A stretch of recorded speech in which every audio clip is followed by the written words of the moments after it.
Hello दोस्तों, कैसे हैं आप। तो दोस्तों, आज की इस वीडियो में मैं आपको ट्रिपल सी कोर्स के बारे में कंप्लीट इन्फॉर्मेशन देने वाला हूं कि ट्रिपल सी का कोर्स क्या है, ट्रिपल सी के कोर्स को करने के क्या क्या फ़ायदे हैं, बेनिफिट्स हैं, इस कोर्स को करने के लिए क्या एजुकेशनल क्वालिफिकेशन चाहिए, इस कोर्स को करने की फ़ीस कितनी होती है, इसके फॉर्म कब आते हैं और इसका एग्ज़ाम कब होता है। तो इन चीज़ों को मैं आज की इस वीडियो में डिस्कस करने वाला हूँ। तो दोस्तों, वीडियो बहुत ही इंफॉर्मेटिव है, तो वीडियो के अंत तक बने रहिएगा। वीडियो पसंद आए तो वीडियो को लाइक कीजिएगा, शेयर कीजिएगा और चैनल को सब्सक्राइब करना बिल्कुल भी ना भूलें। तो आइए चलिए वीडियो को शुरू करते हैं। तो दोस्तों, अगर हम बात करते हैं ट्रिपल सी की, तो ट्रिपल सी की जो फुल फॉर्म होती है वो होती है कोर्स ऑन कंप्यूटर कॉन्सेप्ट्स। ये एक गवर्नमेंट का कोर्स है जिसे नाइलेट चलाती है, यानी कि national institute of electronics and information technology. ये एक संस्था है जो ministry of electronics and information technology government of India की देखरेख में इस कोर्स को चलाती है। तो दोस्तों, सबसे पहला क्वेश्चन यह बनता है कि इस कोर्स में हम एडमिशन कैसे लेंगे। तो दोस्तों, इसमें एडमिशन लेने के लिए आपको इनकी ऑफिशियल वेबसाइट student.nilet.gov.in पर आना पड़ेगा। पेज को आपको स्क्रॉल करना है और राइट साइड पे बॉटम में आपको राइट साइड पर अप्लाई ऑनलाइन दिखाई देगा। तो ये यहाँ पर अप्लाई ऑनलाइन है, आपको इस पर क्लिक कर देना है। पेज को स्क्रॉल अप करना है, पेज को ऊपर करना है और जैसे ही आप पेज को स्क्रॉल अप करेंगे यहाँ पर आपको दिखाई देगा कोर्स ट्रिपल सी, आपको उस पर क्लिक करना है। ये इनका डिक्लेरेशन है, इस पर आपको क्लिक करना है और यहाँ पर एग्री पर क्लिक कर देना है।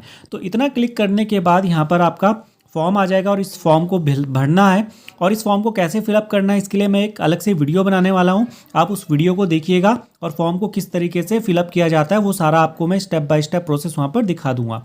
तो दोस्तों, यहाँ पर आप डायरेक्ट भी एडमिशन ले सकते हैं और इंस्टीट्यूट के थ्रू भी एडमिशन ले सकते हैं। तो दोस्तों, जो ट्रिपल सी का कोर्स है ये एक बेसिक कंप्यूटर कोर्स है जिसके अंदर आपको क्या क्या चीज़ें सिखाई जाती हैं वो मैं थोड़ा सा आपके साथ डिस्कस कर लेता हूं। तो दोस्तों, इस कोर्स के अंदर आपको जो ऑफिस के अंदर टाइपिंग से रिलेटेड वर्क होता है, जो आप MS वर्ड के अंदर करते हैं, वो चीज़ें इसके अंदर आपको सिखाई जाती हैं। तो इसके अंदर MS वर्ड को तो ज़्यादा फोकस नहीं किया गया है, इसके अंदर जो फोकस किया गया है वो लिब्रे ऑफिस राइटर को फोकस किया गया है। तो जिस तरीके से माइक्रोसॉफ्ट का वर्ड सॉफ्टवेयर है उसी तरीके से लिब्रे ऑफिस का राइटर सॉफ्टवेयर है। तो जो काम वर्ड के अंदर किए जाते हैं वो सारे के सारे लिब्रे ऑफिस राइटर के अंदर किए जाते हैं, तो उसके ऊपर इसमें फोकस किया गया है।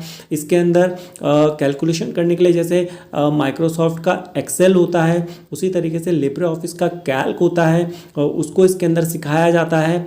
जिस तरीके से माइक्रोसॉफ्ट का पावर पॉइंट होता है उसी तरीके से लिब्रे ऑफिस का इम्प्रेस सॉफ्टवेयर होता है, उसके बारे में आपको इसके अंदर सिखाया जाता है। यानी कि जो भी ऑफिशियल वर्क का जो कंप्लीट पैकेज है वो आपको इसके अंदर सिखाया जाता है। इसके अलावा इंटरनेट से रिलेटेड आपको इसके अंदर इंफॉर्मेशन दी जाती है, इंटरनेट से रिलेटेड आपको यहाँ पर सिखाया जाता है। तो इसमें आप आसानी से ईमेल किस तरीके से किया जाता है, वेबसाइट्स कैसे खुलती हैं, किस तरीके से ऑनलाइन पेमेंट की जाती है, वो सारी की सारी चीज़ें आप इसके अंदर सीख जाते हैं। ऑनलाइन फॉर्म वगैरह कैसे फिलअप किया जाता है, तो इंटरनेट से रिलेटेड ये चीज़ें आप इसके अंदर काफ़ी सीख जाते हैं। इसके अलावा कंप्यूटर का जो बेसिक हार्डवेयर होता है उसकी आपको इसके अंदर नॉलेज दी जाती है। जो फंडामेंटल नेटवर्किंग होता है, यानी कि नेटवर्किंग की जो बेसिक चीज़ें होती हैं वो इसके अंदर आपके साथ डिस्कस की जाती हैं, वो आपको यहाँ पर सिखाया जाता है। इसके अलावा डिजिटल फाइनेंस की जो चीज़ें होती हैं जैसे ऑनलाइन पेमेंट वगैरह करना, भीम ऐप, गूगल पे, इस तरीके की जो चीज़ें होती हैं वो यहाँ पर डिस्कस किया जाता है। ई गवर्नेंस सर्विसेज जो होती हैं उनके बारे में यहाँ पर डिस्कस किया जाता है। तो ये सारी की सारी चीज़ें इस कोर्स के अंदर में आपको सिखाई जाती हैं। और दोस्तों, अब बात करते हैं कि इस कोर्स को करने के क्या क्या बेनिफिट्स हैं, क्या क्या फ़ायदे हैं, तो उसको अब हम डिस्कस करते हैं। तो दोस्तों, इस कोर्स को करने के बाद जो लोग गवर्नमेंट जॉब की तैयारी कर रहे हैं उनको बहुत ज़्यादा बेनिफिट होता है। और बेनिफिट क्या होता है कि जो सरकारी नौकरियों के फॉर्म निकलते हैं तो बहुत सारे फॉर्म ऐसे होते हैं यहाँ पर डायरेक्ट ट्रिपल सी मांगा जाता है, तो वही लोग उन फॉर्म को फिलअप कर सकते हैं जिन लोगों ने ट्रिपल सी का कोर्स किया होता है, या कहीं कहीं पर CCC भी मांगा जाता है, या कंप्यूटर का आपको बेसिक नॉलेज होना चाहिए, ये सिंपल लिखा हुआ होता है।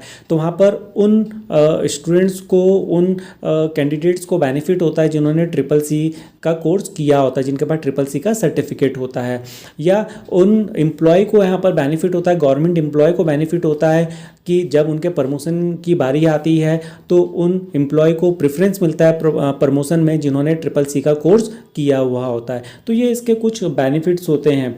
और दोस्तों अब बात करते हैं कि इसके लिए मिनिमम एजुकेशनल क्वालिफिकेशन क्या चाहिए इस कोर्स को करने के लिए। तो दोस्तों इस कोर्स को करने की कोई भी मिनिमम क्वालिफिकेशन नहीं है।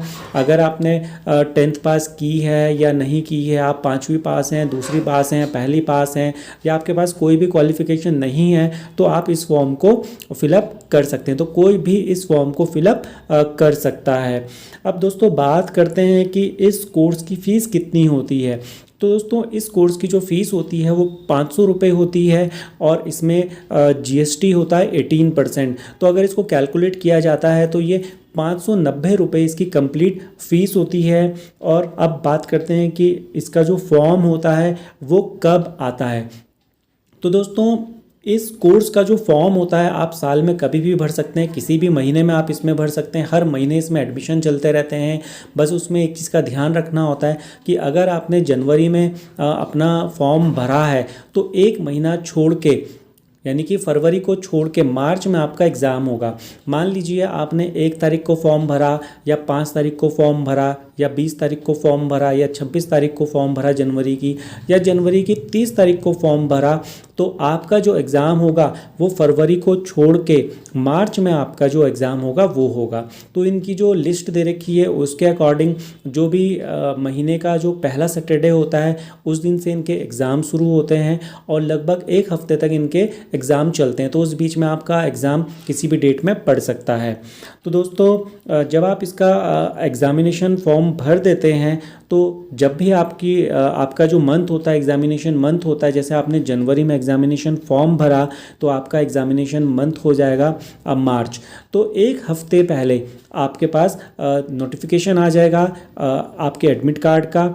तो जो भी आपका एडमिट कार्ड होगा वो आप इनकी वेबसाइट में जाके उसको डाउनलोड कर सकते हैं, और एग्ज़ाम देने आप उसके बाद जाते हैं।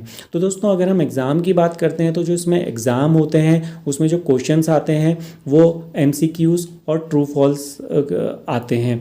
तो इसमें 60% अगर MCQs आते हैं आपके तो 40% आपके ट्रू फॉल्स आएंगे। और दोस्तों कभी कभी ऐसा भी होता है कि 50% MCQs आ जाएंगे, 50% ट्रू फॉल्स आ जाएंगे, कभी कभी 40% आपके MCQs आ जाएंगे, 60% ट्रू फॉल्स आ जाएंगे। तो ये ऊपर नीचे होता रहता है। और दोस्तों जो क्वेश्चंस आते हैं वो इंग्लिश और हिंदी दोनों में आते हैं। आप दोनों को देख के जिसमें आपको कंफर्ट लगता है उसको पढ़ के आप टिक लगा सकते हैं। और दोस्तों जब आप एग्ज़ाम दे देते हैं तो एग्ज़ाम देने के लगभग 1 महीने के अंदर आपका जो रिज़ल्ट होता है वो इनकी ऑफिशियल वेबसाइट पर आ जाता है। आपके पास नोटिफिकेशन आ जाता है, आपके मोबाइल नंबर पे आपके ईमेल आईडी जो आपने दे रखी होती है उस पर नोटिफिकेशन आ जाता है कि रिज़ल्ट आ गया है। तो आप अपना रिज़ल्ट देख सकते हैं। और दोस्तों रिज़ल्ट आने के बाद लगभग 1 महीने के अंदर आपका जो सर्टिफिकेट होता है इसका, उसको भी आप इनकी वेबसाइट में जाके डाउनलोड कर सकते हैं। तो लगभग 1 महीने का टाइम लग जाता है, 1 से 1.5 महीने का टाइम सर्टिफिकेट के लिए भी। तो ये पूरा का पूरा प्रोसेस है CCC का। तो दोस्तों अगर आपको वीडियो पसंद आई हो तो वीडियो को लाइक कीजिएगा, शेयर कीजिएगा, और अगर अभी तक आपने चैनल को सब्सक्राइब नहीं किया तो प्लीज़ चैनल को जल्दी से आप सब्सक्राइब कर दीजिए। तो मिलते हैं अब नेक्स्ट वीडियो में, तब तक के लिए बाय एंड टेक केयर।